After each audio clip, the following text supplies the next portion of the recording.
Hey guys, it's Maani with Phoenix Tactical Solutions. We're going to do a barrel top look at the Glock 43. So Sean, if you want to bring it in. So we got a clear handgun over here. We visually, physically verified that it's empty. So that I put HD sights on it. Obviously I don't like the Glock sights, and you know, as you get older, it was becoming more and more difficult for me to pick up the smaller sights. So I put the HDs, and I got them on pretty much all my handguns now. The other thing I did is I changed the connector. This is an older model. Glock 43s come with an 8-pound connector, if I'm not mistaken. What I swapped it out to, the connector is part number 33564.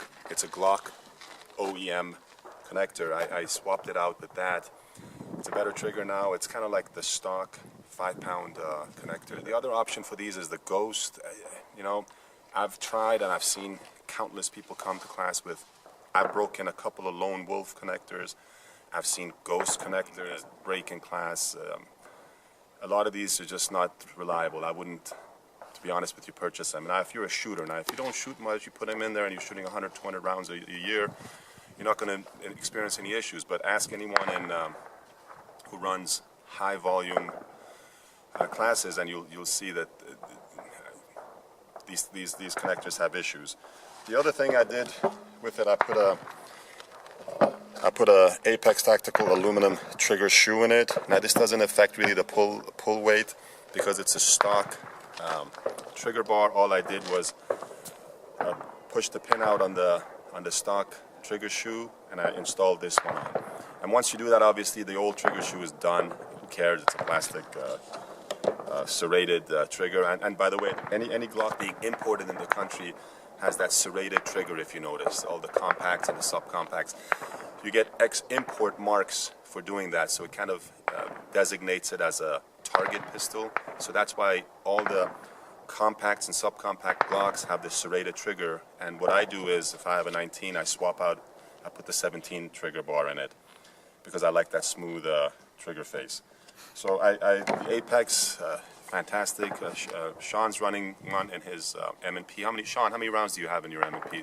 About 20,000. 20,000 rounds, not an issue.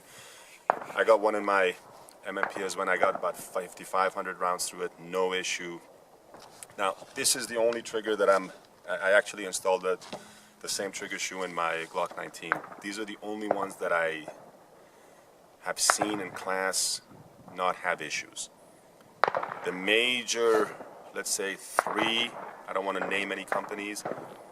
We've had one student who spent $2,200 on a Glock and the trigger froze, man. I mean, the thing locked up on him, brand new gun, had to send it back in. And the usual suspects, the ones that kind of do the slide work on them, we've seen disaster trigger issues in class with them. So stick to Glock, guys. Stick to, stock. There's no reason to spend $2,200 on a Glock, for God's sake. I mean, honestly, man, these things run. We've got hundreds of thousands of rounds through our Glocks, and not an issue. So stick with stock. Stay away from these connectors, because I see them in class break. Now, if yours works, I don't know what kind of shooting you do, but I see them break in class. Stick with Glock OEM. And of all the triggers that I've seen, and again, there's so many of them coming out every week, the major ones that I see, this is the only one that I spend my money on. It's a great trigger. Now, as far as magazines, you guys all know it's got the little pinky thingamajig there. Now, they missed an opportunity. They should have just put another round in there. They should have made it +1, because these are 6-round magazines.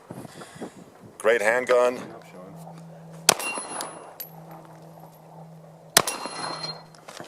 So guys, we're going to do some shooting on the move. Just a couple of first impressions on the handgun. Obviously, it's a smaller size handgun.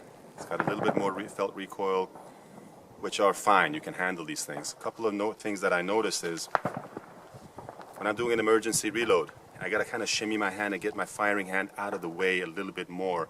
Because what's happening, I'm noticing, is because of the size of the handgun, my finger can sometimes be behind on the flip side of the magazine release, and it impedes the magazine from dropping. So I have to kind of shimmy it as I'm working it. This is just a training issue, and obviously once you shoot a few hundred rounds through this thing, you know, you're gonna get accustomed to it. And I mean, if I were you, I'd put at least 500 rounds through it, to 1,000, just to make sure that I'm competent with it.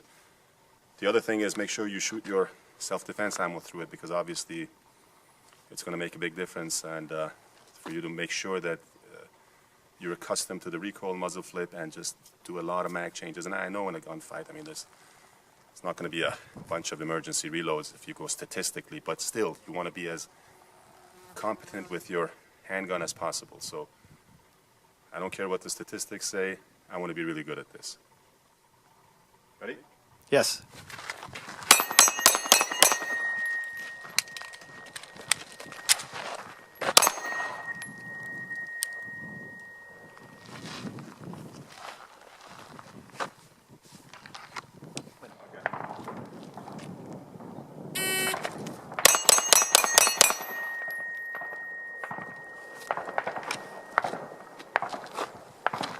.230 bill drill.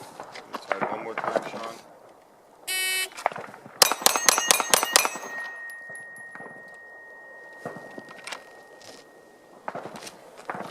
.233. We're getting there. It just, you know, it shimmies in the hand too much.